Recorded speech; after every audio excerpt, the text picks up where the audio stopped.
Sempre vai ter alguém mais bonito que você, sempre vai ter alguém mais forte que você, sempre vai ter alguém mais jovem do que você, sempre vai ter alguém mais rico do que você. Então você vai estar sempre frustrado. Conhecendo sua força, você não tem nem ideia a força que você tem dentro de você.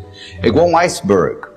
O iceberg está 10% fora da água e 90% dentro da água. Você olha na superfície e você vê só aquele pouquinho. E é a mesma história. Só que a nossa força está a nível inconsciente.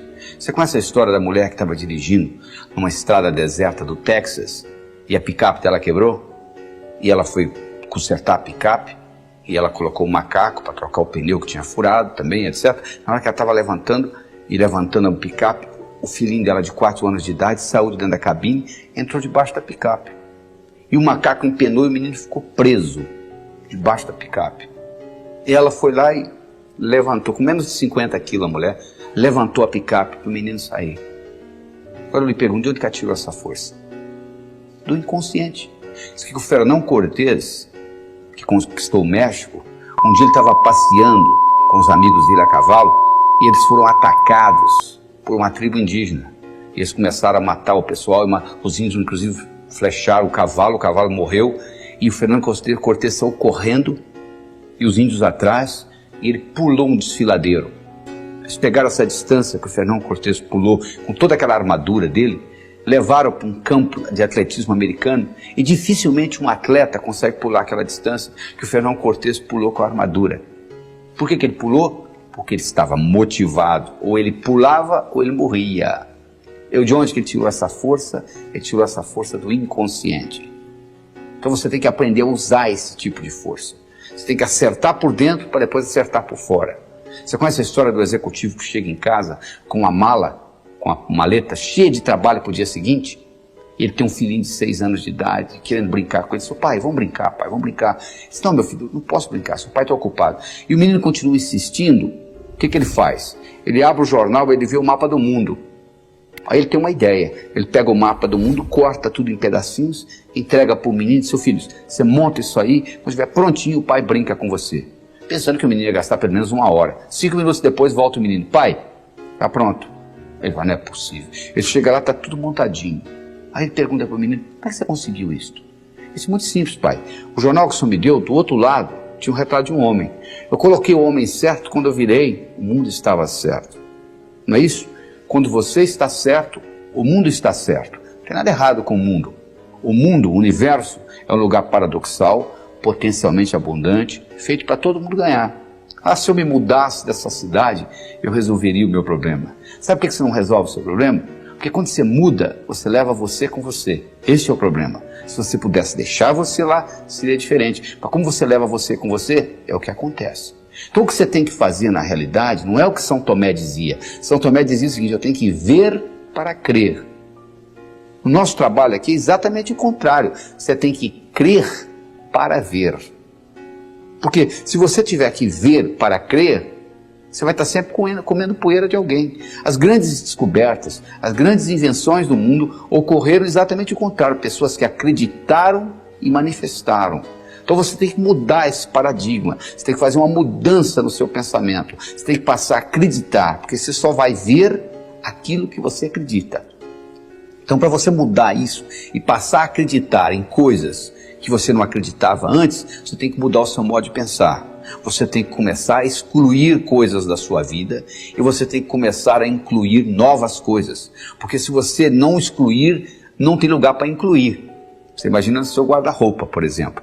Você quer comprar roupa nova, você já tem um guarda-roupa cheio, o único jeito de você colocar roupa nova é você tirar as roupas velhas. Não é verdade? Você conhece a história do sujeito que quer ser mestre, e ele vai no mestre Zen e se apresenta como discípulo, e ele começa a conversar com o mestre Zen, e o mestre pergunta, você quer chá? Ele começa a servir chá para ele, ele coloca a xícara, e o mestre Zen vai enchendo a xícara, vai enchendo, começa a transbordar, e o discípulo não aguenta, seu mestre, será que o senhor não vê que está tornando? Foi exatamente. Será que você não está vendo que a sua mente já está cheia? Você já chegou aqui transbordando, não existe lugar para o meu conhecimento. Então, o indivíduo às vezes anda com a mente transbordando de conhecimentos inúteis, que você deve excluir. Você tem que mudar as crenças. Você tem que incorporar coisas novas. Você tem que concentrar nas suas qualidades e não nos seus pontos fracos. Você imagina um sujeito com 1,50 m querendo jogar basquete. Não dá, né? Você imagina um sujeito com 2,20 m querendo ser jockey. Não tem jeito. O cavalo nem sairia do lugar. Então, para você começar a mudar esse processo, para você entrar em contato com essa força dentro de você, você tem que começar a descobrir quais são os seus talentos, quais são as suas qualidades, quais são as 5 principais qualidades que você tem. Você já escreveu alguma vez? Porque é importante, não é só você pensar, não. Descobriu-se recentemente que, o que os antigos já sabiam, que se você escrever, codifica de uma forma muito mais forte no seu cérebro. Então eu recomendo que você faça um exercício de casa, faça uma tarefa de escrever as suas 10 qualidades. Você pode escrever qualidades que você já tem e gostaria de aumentar, ou qualidades que você não tem e gostaria de incorporar. Porque à medida que você faz isso, à medida que você entra em contato com essas suas qualidades, o que vai acontecer é que você vai conhecer cada vez mais essa força que existe dentro de você. E o segredo não é você se comparar com os outros, é você se comparar com você mesmo e acompanhar a sua evolução. Porque se você começa a se comparar com os outros, sempre vai ter alguém mais bonito que você, sempre vai ter alguém mais forte que você, sempre vai ter alguém mais jovem do que você, sempre vai ter alguém mais rico do que você. Então você vai estar sempre frustrado. Agora, se você compara você com você mesmo e acompanha a sua evolução, isso serve de estímulo para você continuar evoluindo.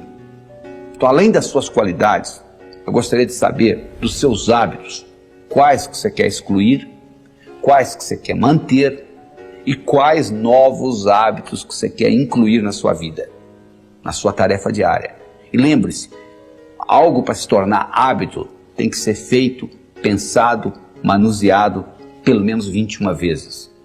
Se você passar fio dental nos seus dentes 21 dias seguidos, eu lhe garanto que você vai passar para sempre.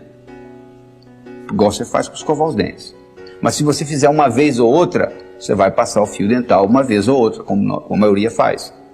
Então você, para criar um hábito, você tem que pôr energia nisso. E depois desse hábito criado, por exemplo, se você criar o hábito crer para ver, ou seja, eu acredito para manifestar, teste isso na sua vida. Crie alguma coisa e procure manifestá-la. Tudo no universo físico é criado 2 vezes. Primeiro você cria, depois você manifesta. Você entendendo esse processo é fundamental. E lembre-se da história do executivo. Se você está certo, o mundo está certo. Até lá.